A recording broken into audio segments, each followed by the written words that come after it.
Hello friends, मेरे digital classes में आप लोग का बहुत बहुत फिर से नए सेशन में स्वागत करता हूं। तो छत्तीसगढ़ के सामान्य धन जो मॉडल पेपर यहां पे कवर कराया जा रहा है, सभी क्वेश्चन जो है छत्तीसगढ़ सामान्य धन के मिक्स क्वेश्चन हैं।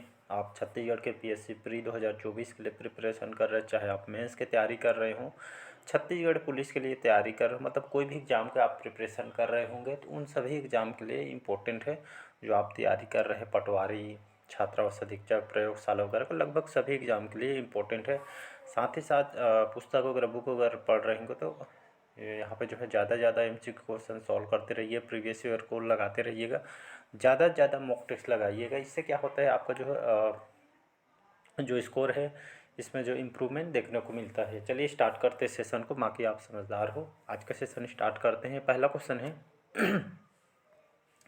क्षेत्रफल के दृष्टि से छत्तीसगढ़ राज्य के सबसे बड़ा राष्ट्रीय उद्यान कौन सा है? इंद्रावती राष्ट्रीय उद्यान, कुटरू, कांगेर घाटी या गुरु घासीदास? तो इसका जो करेक्ट आंसर हो जाएगा, गुरु घासीदास राष्ट्रीय उद्यान इसका करेक्ट आंसर हो जाएगा। तो यहाँ पे बोला जा रहा है क्षेत्रफल की दृष्टि से छत्तीसगढ़ के सबसे बड़ा राष्ट्रीय उद्यान कौन सा हो जाएगा? तो आपका गुरु घासीदास राष्ट्रीय उद्यान हो जाएगा। इसकी स्थापना जो है 1981 में इसकी स्थापना किया गया था। पहले इसको संजय गांधी राष्ट्रीय उद्यान के नाम से इसको जाना जाता था, फिर 2002 में इसको संजय गांधी राष्ट्रीय उद्यान के नाम से इसको चेंज करके इसको गुरु घासीदास राष्ट्रीय उद्यान के नाम पे रखा गया है। लगभग 1441 वर्ग किलोमीटर में जो कि फैला हुआ है गुरु घासीदास राष्ट्रीय उद्यान। तो इसको याद रखिएगा। तो इसका डी ऑप्शन करेक्ट आंसर हो जाए। इसमें नीलगाय, बाघ, तेंदुआ, सांभर वगैरह प्रमुख जीव इसमें पाई जाती है। तो क्षेत्रफल की दृष्टि से छत्तीसगढ़ का सबसे बड़ा राष्ट्रीय उद्यान कौन सा है? तो आपका गुरु घासीदास है। वहीं अगर छोटा पूछे तो छोटा आपका कांगेर घाटी राष्ट्रीय उद्यान है, कहाँ पे है? तो ये आपका बस्तर में है। तो सभी को याद रखिएगा। अगला क्वेश्चन देखते हैं। छत्तीसगढ़ राज्य में प्रति वर्ष औसतन वर्षा होती है लगभग 67 इंच, 68 इंच, 69 इंच या 70 इंच के आसपास। तो इसका जो करेक्ट आंसर हो जाएगा 69 इसका करेक्ट आंसर हो जाएगा। औसतन जो वर्षा हमारी यहाँ पे होती है। अगला क्वेश्चन देखते हैं।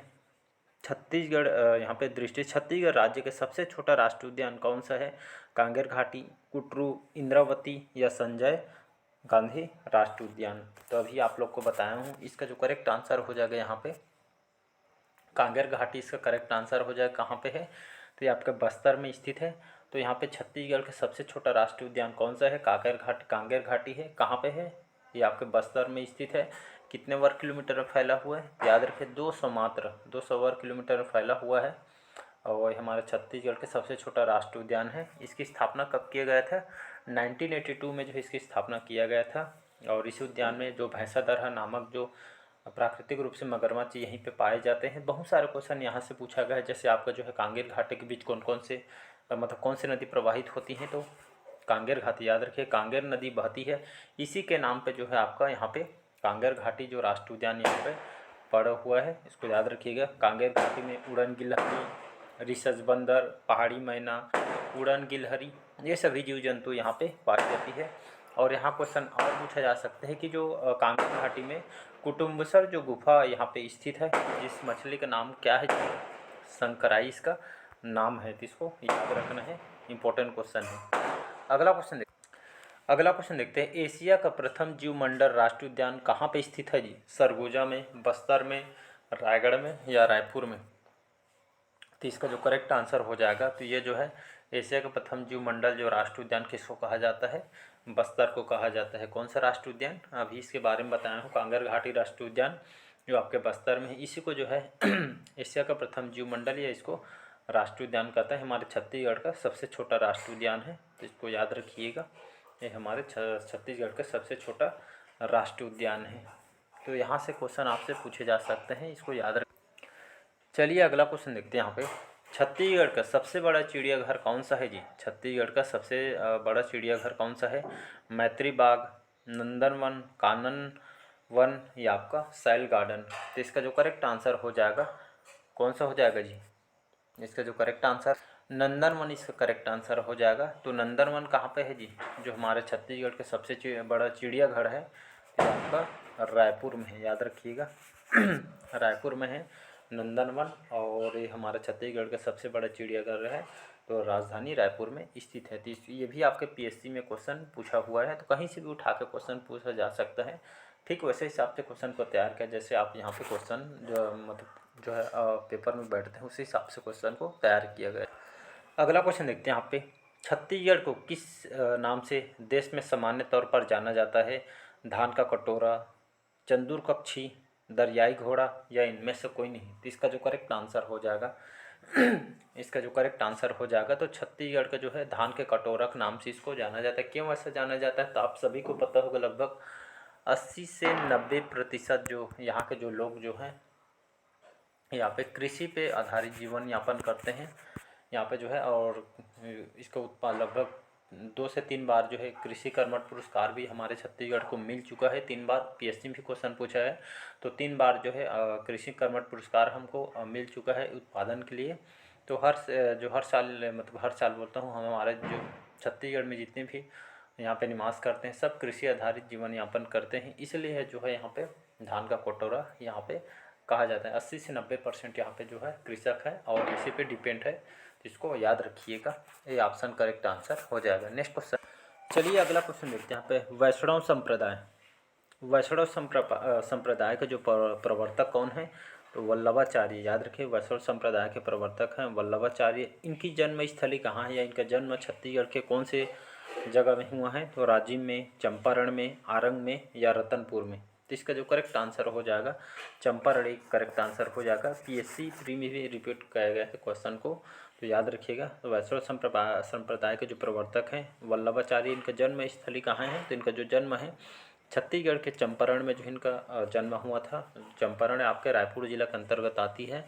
प्रसिद्ध वैष्णव संत जो वल्लभाचार्य के, इनका जन्म स्थली है चंपारण, और यहाँ का लगभग चमकेश्वर महादेव का मंदिर भी यहाँ पे बहुत ही प्रसिद्ध है, दर्शनीय स्थल है, तो इसको याद रखें। रायपुर में हटकेश्वर मंदिर भी स्थित है, जिसके रामचंद्र देव कलचुरी वंश के शासक हैं।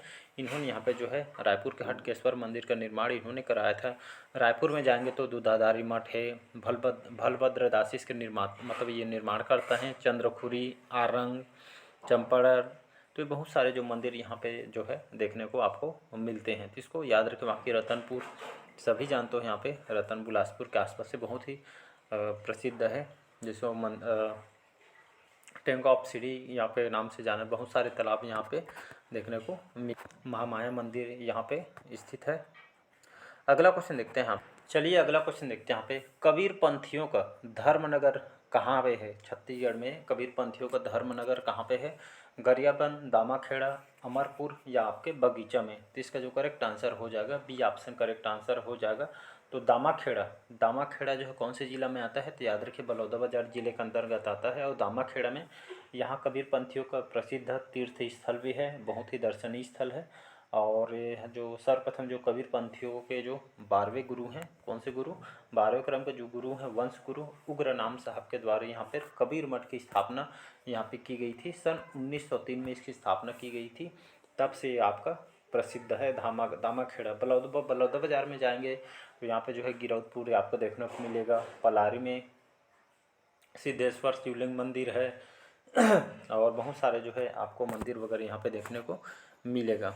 अगला क्वेश्चन देखते हैं यहाँ पे, मिनी माता, इनका जन्म कहाँ हुआ था छत्तीसगढ़ में जी? मध्य प्रदेश, कर्नाटक, त्रिपुरा, या असम? तो इसका जो करेक्ट आंसर हो जाएगा असम करेक्ट आंसर हो जाएगा। तो मिनी माता का जो जन्म छत्तीसगढ़ में मतलब ये आपके कौन सी स्टेट में हुआ था? ये आपके असम में जन्म हुआ था। अगर असम में बात करें, यहाँ की राजधानी है दिसपुर। गुवाहाटी यहाँ के सबसे लार्जेस्ट सिटी है। और यहाँ के मुख्यमंत्री कौन है जो बीजेपी पार्टी के हैं? हेमंत बिस्वा शर्मा जी बीजेपी पार्टी के हैं और बहुत ही मतलब अच्छे सीएम माने जाते हैं यहाँ के। और यहाँ पे छत्तीसगढ़ के दौरे भी अभी जो चुनाव के में यहाँ पे आए हुए थे। तो मिनी माता का जन्म यहाँ पे असम में हुआ था। और बांगो डैम जो है ये मिनी माता जो परियोजना मगर छत्तीसगढ़ में बहुत कोरबा जिला में बना हुआ है। तो इस यहाँ से क्वेश्चन आपसे पूछे जा सकते हैं, तो इसको याद रख। अगला क्वेश्चन देखते हैं यहाँ पे, छत्तीसगढ़ की सर्वाधिक सीमा इस प्रदेश के साथ लगी हुई है? मध्य प्रदेश, उड़ीसा, आंध्र प्रदेश, या महाराष्ट्र? तो इसका जो करेक्ट आंसर हो जाएगा यहाँ पे छत्तीसगढ़ की सर्वाधिक सीमा ये आपका उड़ीसा के साथ लगता है। याद रखिएगा छत्तीसगढ़ की सबसे लंबी सीमा छूने वाला राज्य उड़ीसा है, हमसे सटा हुआ राज्य है। और यही पूछेगा छत्तीसगढ़ राज्य के सबसे कम सीमा छूने वाला राज्य आपका आंध्र प्रदेश है। उड़ीसा सबसे जो है यहाँ पे जो है छत्तीसगढ़ की सीमा सबसे ज़्यादा लगती है, तो इसको याद रखिएगा। और यहाँ से बहुत सारे क्वेश्चन आपसे पूछे जा सकते हैं, जैसे छत्तीसगढ़ की सबसे कम सीमा छूने वाले आंध्र प्रदेश, छत्तीसगढ़ से लगा हुआ सबसे बड़ा राज्य मध्य प्रदेश है। ये आपका जो है क्षेत्रफल के हिसाब से बता रहा हूँ। छत्तीसगढ़ से लगा हुआ सबसे छोटा राज्य क्षेत्रफल के हिसाब से जो है आपका झारखंड है। और छत्तीसगढ़ की सबसे लंबी सीमा छूने वाला राज्य उड़ीसा है, अभी बता दिए हूँ, तो ये सभी को याद रखिएगा। नेक्स्ट क्वेश्चन देखते हैं। अगला क्वेश्चन देखते हैं। पर्यटक जो स्थल है मैनपाट किस प्राकृतिक स्थिति पर स्थित है जी? दंडकारण्यक पठार पे, छत्तीसगढ़ के मैदान में, सतपुड़ा की श्रेणी में, या इनमें से तो इसका जो करेक्ट आंसर हो जाएगा सतपुड़ा की श्रेणी से करेक्ट आंसर हो जाएगा। जो पर्यटक जो स्थल है मैनपाट सभी जानते हैं, जिसको छत्तीसगढ़ का शिमला कहा जाता है, इसको छोटा तिब्बत भी कहा जाता है।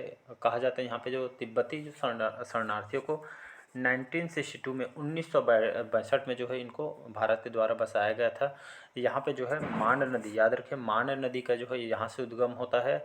और यहाँ पे बहुत सारे जो एक तरह का पर्यटन स्थल है, यहाँ पे जो है जलजली क्षेत्र है, बहुत सारे वाटरफॉल, मतलब ये टाइगर पॉइंट, इको पॉइंट, ये जो है जलप्रपात वगैरह यहाँ पे देखने को मिलेगा। मैनपाट जो है आपका एक पर्यटन स्थल है तो इसको याद रखिएगा, इंपॉर्टेंट क्वेश्चन है। अगला क्वेश्चन देखते हैं यहाँ पे दंडकारण्य प्रदेश की औसत ऊंचाई कितनी है? 500 मीटर, 800 मीटर, 900 मीटर या 700 मीटर? तो दंडकारण्य की जो औसत ऊंचाई कितनी है? तो ये लगभग 800 मीटर के आसपास है, तो इसको याद रखिएगा।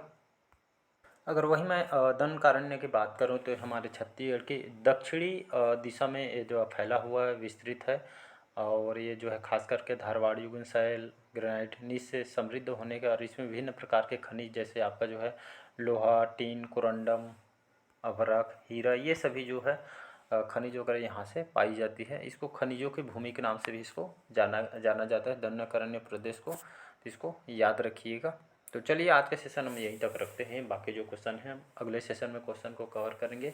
वीडियो बहुत ही लंबा हो जाएगा, इसलिए सेशन हम यहीं तक रखते हैं। और डेली बेस पे अभी करंट अफेयर्स भी छत्तीसगढ़ का अपलोड किया जा रहा है, तो उससे भी जुड़िएगा। साथ ही साथ कोई भी एग्ज़ाम का प्रिपरेशन कर रहे होंगे तो उसके लिए लगभग छत्तीसगढ़ की जनजाति में पुलिस के लिए अलग से चला रहा हूँ। बाकी एक बार मैं कंप्लीट छत्तीसगढ़ से मान्यता कवर करा चुका हूँ, तो उससे आप जुड़ सकते हैं। छत्तीसगढ़ की जनजाति कंप्लीट करा दी हूँ मैं। छत्तीसगढ़ के जितने भी अभ्यारण्य, राष्ट्रीय उद्यान हैं, इसको मैं आज ही कवर कराया हूँ। लगभग 7 पार्ट में अपलोड किया हूँ, तो इसको बढ़िया पार्ट वाइज आप देख सकते हैं। एक बार रिवाइज के काम आएगा, साथ ही साथ एक तो मॉक टेस्ट काम आएगा, एक तरह जो है मॉडल पेपर यहाँ पे कवर करते हैं, मतलब दोनों काम आएगा, रिवाइज हो जाएगा, साथ साथ यहाँ पे क्वेश्चन अटेंड करने में भी आसानी होगी यहाँ से। तो चलिए आज के सेशन में यही तक रखते हैं, मिलते हैं अगले सेशन में। अच्छा लगे तो चैनल को लाइक शेयर सब्सक्राइब कीजिएगा। Thank you.